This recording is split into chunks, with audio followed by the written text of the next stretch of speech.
सुनिए, आज पूरे गांव में अजीब सी बातें हो रही हैं। आपको तो पता ही नहीं चलता कि बाहर क्या चल रहा है। अब दिन भर काम के चक्कर में बाहर रहूं या गप्पे सुनूं? क्या हुआ है अब? गांव वाले कह रहे हैं कि आषाढ़ की इन रातों में ठीक 12 बजे एक भयानक आवाज गूंजती है। कोई मदद के लिए पुकारता है। लोग बहुत डरे हुए हैं। अरे चंपा, तुम भी इन अफवाहों पर ध्यान देती हो? ये हवाओं का शोर होगा। चलो चुपचाप सो जाओ, कुछ नहीं होता ये सब।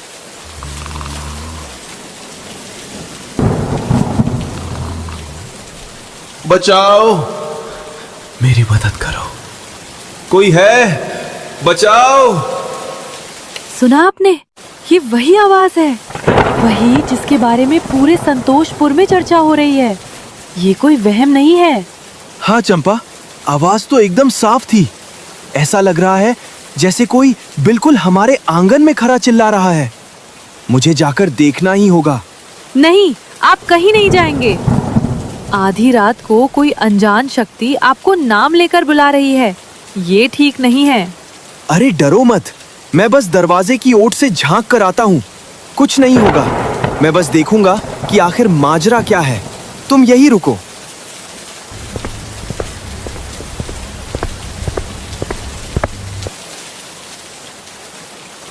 अजीब बात है, कोई दिख क्यों नहीं रहा? साला, ये तो घोड़ा है।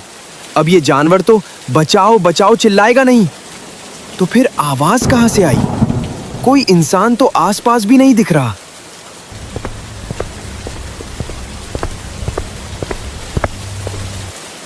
क्या देखा आपने? कौन था? कोई नहीं है चंपा, बस वही घोड़ा खड़ा है पेड़ के नीचे। घोड़ा? पर आवाज तो इंसान की थी। वही तो, मुझे लगता है गांव का ही कोई शरारती तत्व हमसे मजे ले रहा है।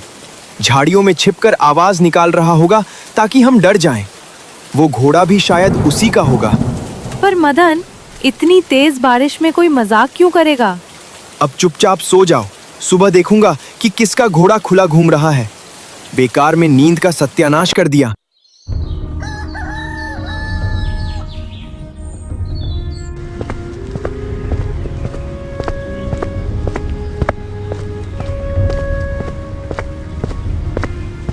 अरे, अभी तो सूरज भी ठीक से नहीं होगा और ये गांव वाले ऐसे क्यों भाग रहे हैं जैसे पीछे यमराज पड़ा हो।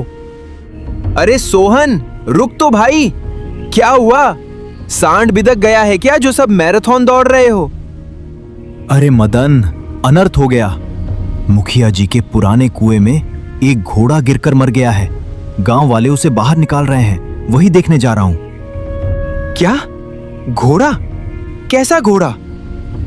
सफेद घोड़ा है। डील डॉल से तो बड़ा आलीशान लग रहा है, पर बेचारा रात की बारिश में कुएं में समा गया। चल तू भी देख ले।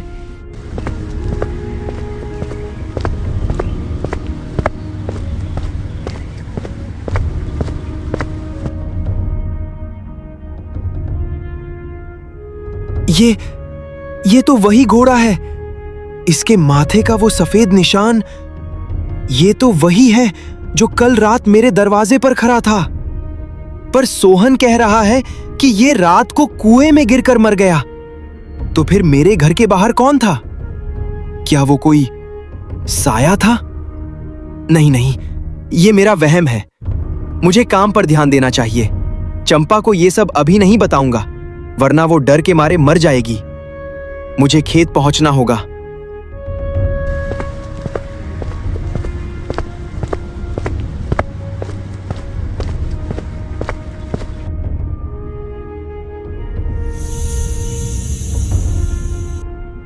अरे बाप रे, ये क्या बला है?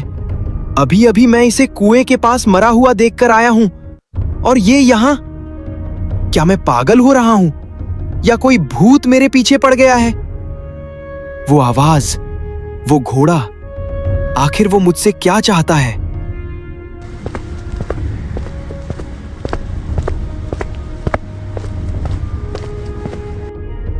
बच्चा, इस भरी दोपहरी में बरगद की छांव में बैठना तो ठीक है, पर तेरे चेहरे की ये हवाइयां क्यों उड़ी हुई हैं? क्या देख लिया ऐसा कि प्राण सूख गए हैं?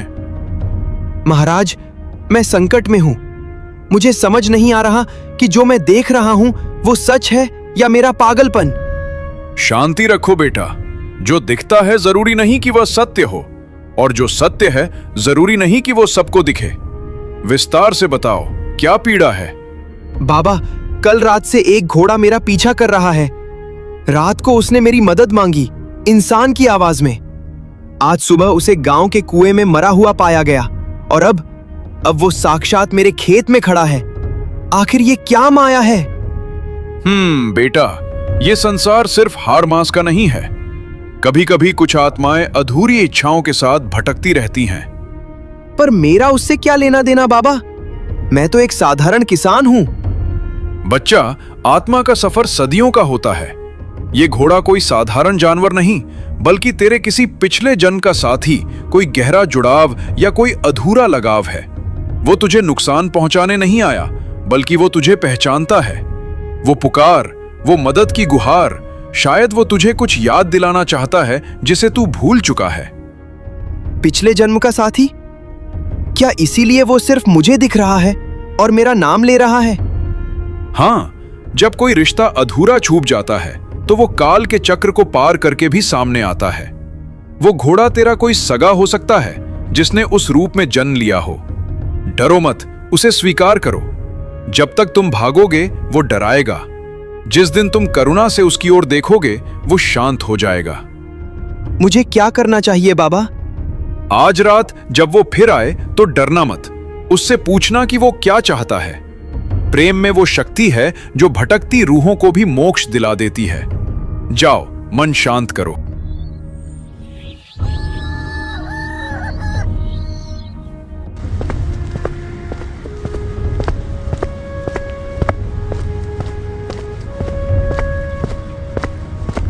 अरे, क्या हुआ आपको?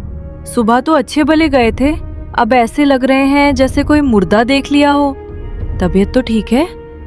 चंपा, जो मैं कहूंगा शायद तुम्हें यकीन ना हो। आज सुबह मुखिया के कुएं में वही घोड़ा मरा हुआ मिला जो कल रात हमारे घर के बाहर था। क्या? मरा हुआ? तो फिर कल रात जो हमने देखा वो क्या था? यही तो रहस्य है। और हद तो तब हो गई जब वही घोड़ा मुझे मेरे खेत में जिंदा खड़ा दिखाई दिया। बाबा कह रहे थे कि ये मेरे हे भगवान, ये सब क्या हो रहा है? सुनिए, आप कहीं मत जाइए। ये सब छलावा हो सकता है। चुपचाप हाथ मुंह धोइए और खाना खाकर सो जाइए। सुबह देखेंगे जो होगा। ठीक कहती हो। शायद थकान की वजह से मुझे मति भ्रम हो रहा है।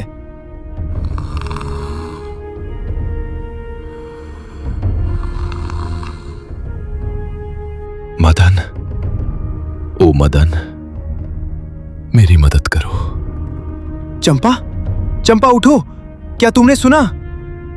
मदन, बहुत दर्द है। कुएं के पास आओ, जल्दी आओ मदन। ये तो वही आवाज है, पर चंपा को सुनाई क्यों नहीं दे रही? क्या बाबा सच कह रहे थे? क्या वाकई मेरा कोई पुराना हिसाब बाकी है? कहाँ हो तुम? बाहर आओ, मुझे डराना बंद करो। यहां, मुखिया के पुराने कुएं के पास। यहां मेरा वजूद दफन है मदन। आओ। मुझे जाना ही होगा। अगर मैं आज नहीं गया तो ये आवाज मेरा पीछा कभी नहीं छोड़ेगी।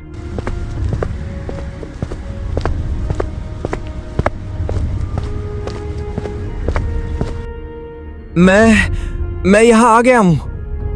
कौन हो तुम? कहां छिपे हो? सामने आओ। आ गए मदन, बहुत खूब।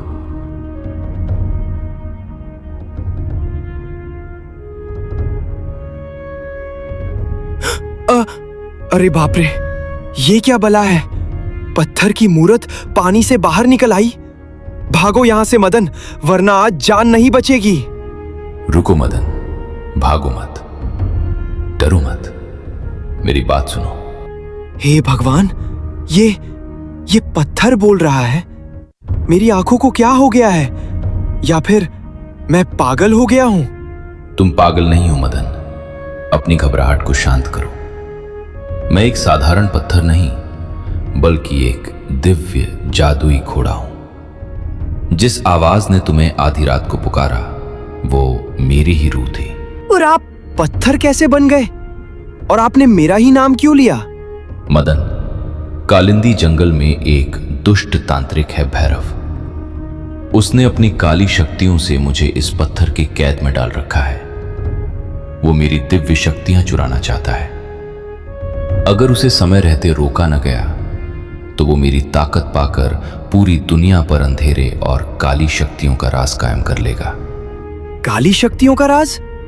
पर महाराज, मैं तो एक मामूली सा किसान हूं। दिन भर मिट्टी में हल चलाता हूं।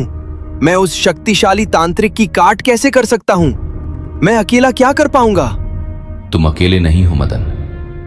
तुम्हारे साहस और ईमानदारी की वजह से तुम्हें चुना गया है। तुम्हारी मदद के लिए मेरा सबसे वफादार साथी तुम्हारा इंतजार कर रहा है। कौन साथी? यहां तो सन्नाटा पसरा है। अभी अपने घर की ओर देखो। तुम्हारे घर के ठीक सामने मेरा दोस्त खड़ा है जिसका नाम पवन वेग है। वो साधारण घोड़ा नहीं है, वो हवा की रफ्तार से चलता है। वही तुम्हें कालिंदी जंगल के उन गुप्त रास्तों से ले जाएगा जहां कोई इंसान कदम नहीं रख सकता। अगर मेरी वजह से दुनिया बच सकती है तो मैं पीछे नहीं हटूंगा। जाओ मदन, पवन वेग तुम्हारा इंतजार कर रहा है। समय कम है और खतरा बहुत बड़ा।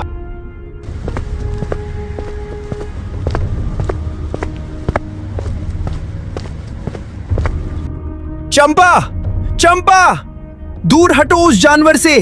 पागल हो गई हो क्या? पता नहीं कहां से आ गया है।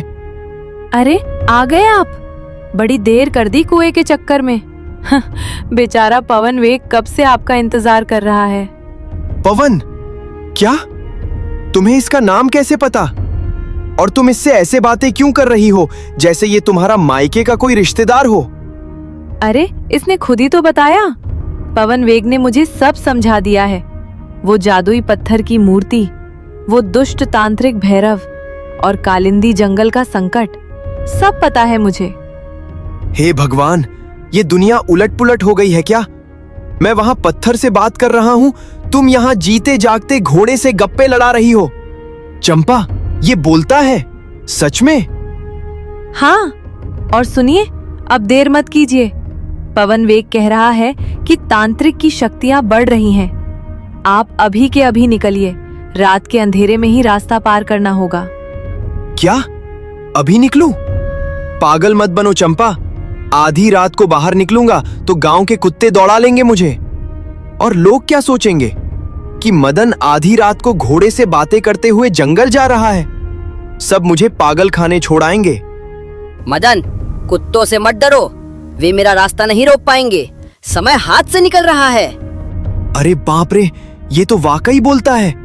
साला, ये तो आदमी से भी साफ बोल रहा है। अब तो विश्वास हुआ। चलिए, हिम्मत कीजिए और अभी रवाना होइए। नहीं भाई, मेरी बात समझो। ये संतोषपुर है। यहाँ रात को साया भी दिखे तो लोग लाठी लेकर निकल आते हैं। अभी अंदर चलो सब के सब। और तुम, ओ पवन वेग भाई, तुम भी चुपचाप तबेले की तरफ चलो। हम सुबह सूरज निकलते ही कालिंदी जंगल के लिए निकलेंगे। अभी रिस्क नहीं ले सकता। जैसी तुम्हारी इच्छा मदन, लेकिन याद रहे, तांत्रिक रुकने वाला नहीं है। हाँ हाँ, वो नहीं रुकेगा तो क्या मैं अपनी नींद खराब कर लूं? चलो अंदर, सुबह देखेंगे कालिंदी और भैरव को।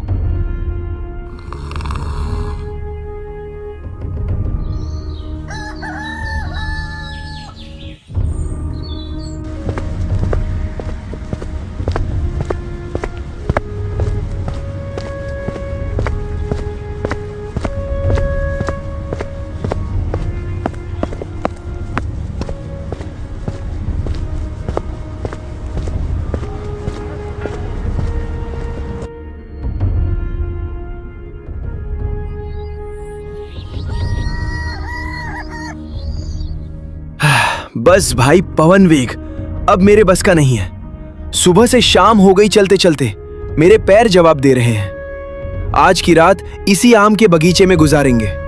देखो कितनी ठंडी छांव है। नहीं मदन, रुकने की भूल मत करो।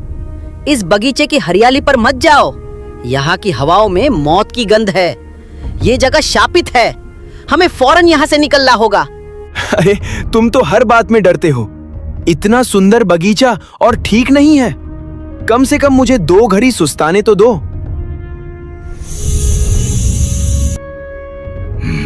भूख, बड़ी भूख लगी है, पर खाने के लिए यहाँ कुछ नहीं है सिवाय तुम दोनों के।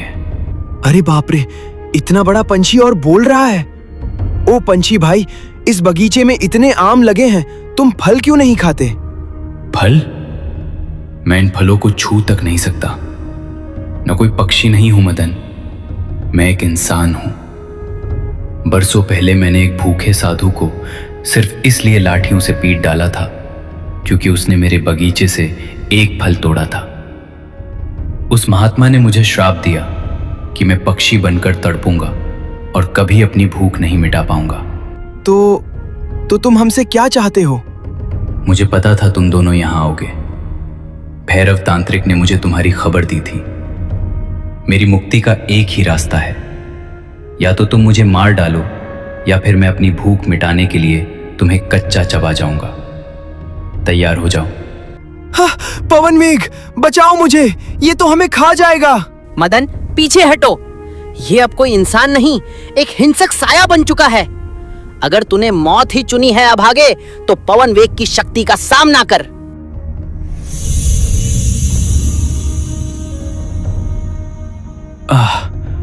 धन्यवाद, तुमने मुझे इस नर्क से आजाद कर दिया। मदन, संभल कर रहना। भैरव इससे भी भयानक जाल बिछाए बैठा है। हे भगवान, अगर आज तुम ना होते पवन वेग, तो ये बगीचा मेरी कब्र बन जाता। अभी तो ये शुरुआत है मदन। कालिंदी जंगल का रास्ता ऐसे ही कई पापों और श्रापों से भरा है। उठो, अब हमें एक पल भी यहाँ नहीं रुकना चाहिए।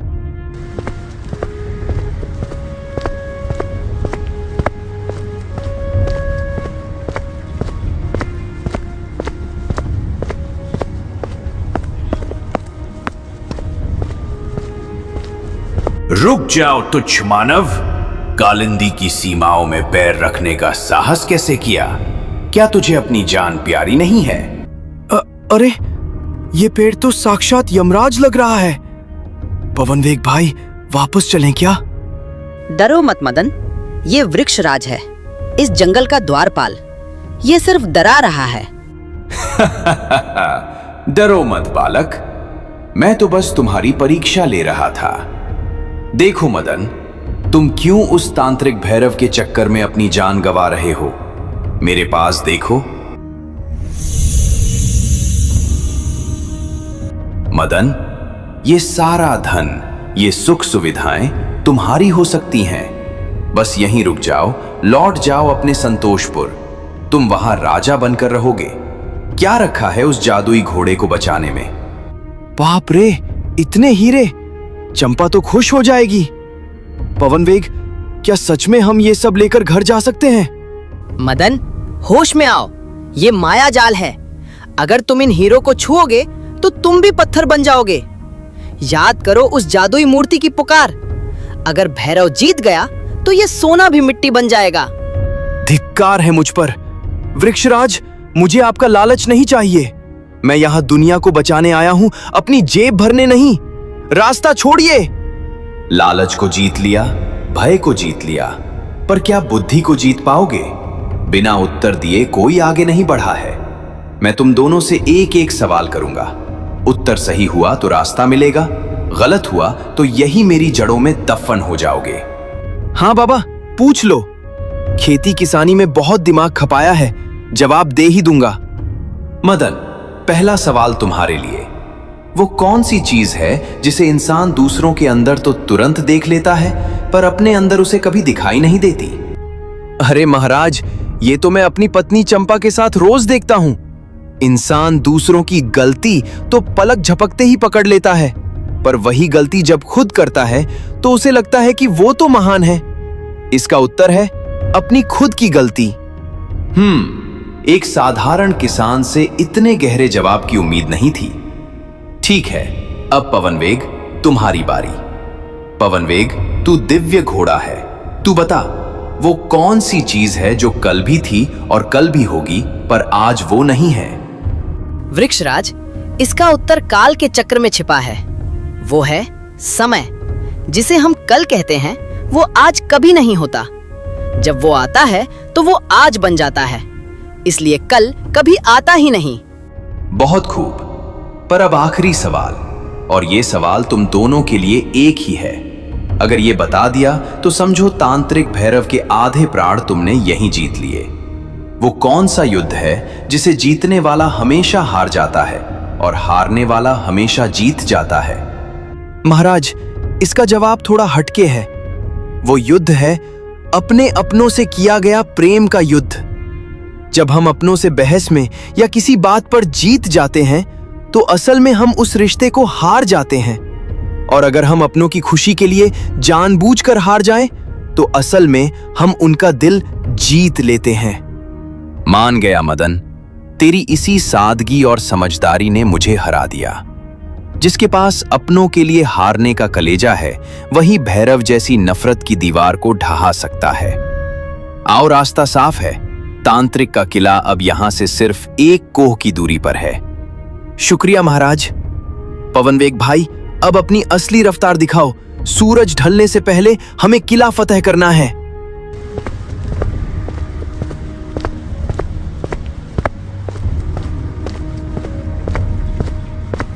बचाओ, कोई है? मुझे इस नर्क से आजाद करो। मेरी हड्डियां टूट रही हैं। रुको पवनवेग, सुना तुमने? कोई औरत बहुत मुसीबत में है। आवाज उस दाईं तरफ की झाड़ियों से आ रही है। मदन, आगे बढ़ो, इसे अनसुना कर दो। ये कालिंदी जंगल है। यहाँ जो दिखता है वो होता नहीं, और जो होता है वो दिखता नहीं। ये कोई छलावा हो सकता है। कैसी बातें करते हो पवनवेग? कोई तड़प रहा है और हम मुंह फेर लें? एक इंसान अगर दूसरे इंसान की मदद ना करे तो मानवता शर्मिंदा हो जाएगी। चलो, आवाज का पीछा करो।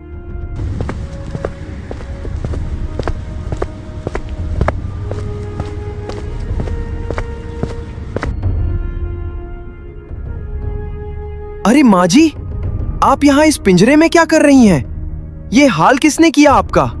बेटा, तुम फरिश्ता बनकर आए हो। उस निर्दयी तांत्रिक भैरव ने मुझे यहाँ कैद कर रखा है। मैं तो बस जड़ी बूटियां लेने जंगल आई थी, पर उस राक्षस ने मुझे अपनी कैद में डाल दिया ताकि जंगली जानवर मुझे धीरे धीरे खा जाए।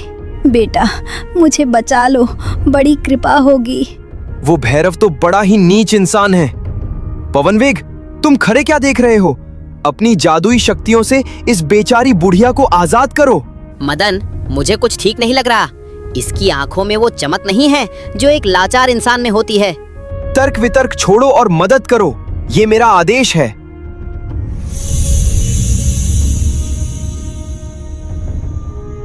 अरे बाप रे, ये क्या हो गया?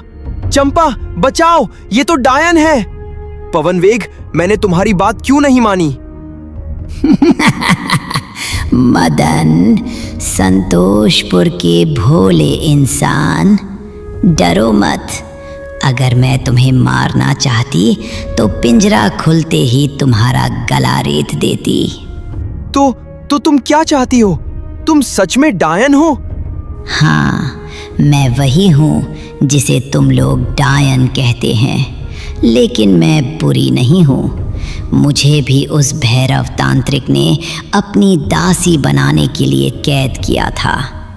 उसने मेरी सारी जादुई शक्तियाँ अपनी काली साधना के लिए छीन ली थीं। तुमने मुझे आज़ाद किया है, इसलिए मैं तुम्हारी मदद करूँगी। हमारी मदद? तुम जानती हो हम कहाँ जा रहे हैं? मुझे सब पता है। तुम उस स्वर्ग लोक के जादुई घोड़े को बचाने जा रहे हो, जिसे उसने पत्थर बनाकर कुएं में डाला था, और अब उसकी रूह को अपनी गुफा में कैद कर रखा है। आज काली अमावस्या है। आज रात वो उसकी सारी शक्तियां सोख लेगा। अगर ऐसा हुआ तो फिर कोई उसे नहीं रोक पाएगा। क्या तुम उस गुफा का गुप्त रास्ता जानती हो? क्योंकि भैरव ने चारों तरफ भ्रम की दीवार खड़ी कर रखी है। हाँ, भैरव की उस गुफा तक पहुंचने का रास्ता सिर्फ मैं जानती हूँ, क्योंकि उसी गुफा में मेरी शक्तियाँ भी दफन हैं। चलो मेरे पीछे, मैं तुम्हें सीधे उस काल कोठरी तक ले जाऊंगी जहाँ जादुई अश्व कैद है। पर याद रहे, वहाँ मौत का पहरा है। जब मौत के मुंह में आ ही गए हैं तो डरना क्या? चलो माँ, मेरा मतलब है चुड़ैल जी, रास्ता दिखाओ। मदन, सावधान रहना। उस गुफा में भैरव ने छाया रक्षकों को तैनात किया है। वे तुम्हारी आंखों को वो दिखाएंगे जो तुम देखना चाहते हो। क्या मतलब? वो तुम्हें तुम्हारी पत्नी चंपा के रूप में मिलेंगे, कभी तुम्हारे पुराने मित्रों के रूप में। लेकिन तुम्हें रुकना नहीं है, बस अपनी धुन में चलते रहना। समझ गया, लेकिन एक बात बताओ, तुम हमारी मदद क्यों कर रही हो? क्योंकि भैरव ने सिर्फ इंसानों को नहीं, बल्कि हम जैसी रूहों को भी गुलाम बनाया है। मुझे मेरा सम्मान और मेरी आज़ादी चाहिए, और वो सिर्फ तुम्हारी सादगी और पवन वेग की ताकत से ही संभव है।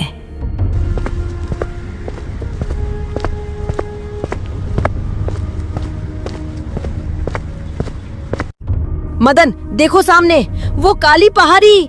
वही है भैरव की गुफा, जहां समय रुक जाता है और रूहें तड़पती हैं। तैयार हो जाओ, असली युद्ध अब शुरू होने वाला है।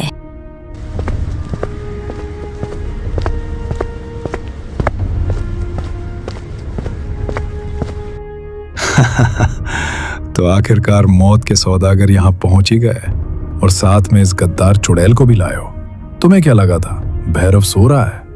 भैरव, तेरा अंत निकट है। आज काली अमावस्या है, लेकिन ये काली रात तेरे पापों का घड़ा फोड़ने आई है। इन दोनों को अंदर जाने दे, वरना पछताएगा। तू मेरी कैद से भागकर मुझे धमकी देती है। जिस आग ने तुझे शक्तियां दी थी, वही आग आज तुझे भस्म करेगी।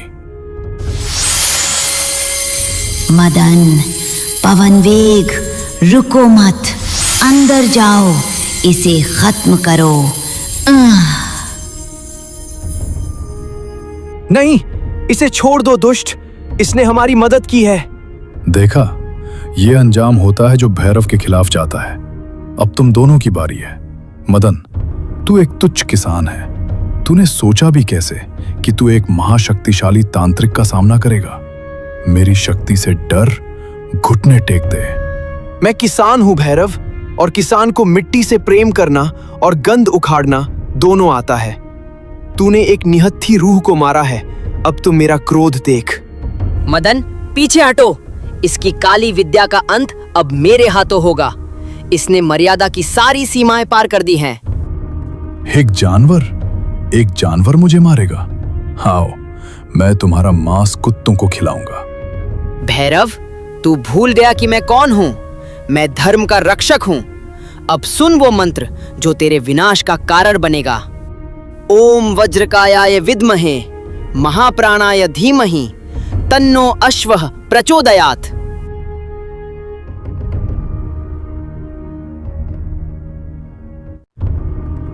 ये क्या है? मेरी शक्तियां काम क्यों नहीं कर रही हैं? ये रोशनी, मेरी आंखें जल रही हैं। रुको, इसे बंद करो। अधर्म का अंत ही सृष्टि का नियम है भैरव। ये प्रहार उस जादुई पत्थर के घोड़े के लिए जिसे तूने कैद किया, और ये उस डायन के लिए जिसे तूने अभी भस्म किया। खत्म, सब खत्म हो गया। हाँ मदन, अंधकार का अंत हुआ, लेकिन अभी काम पूरा नहीं हुआ है। गुफा के भीतर चलो, वहां जादुई अश्व हमारा इंतजार कर रहा है। धन्य हो मदन, धन्य हो पवन वेग। आज तुमने स्वर्गलोक और पृथ्वीलोक दोनों को बचा लिया। महाराज, मैं तो बस एक किसान हूं। मुझे तो बस अपने गांव की शांति चाहिए थी। तुम्हारी इसी सरलता ने तुम्हें विजेता बनाया।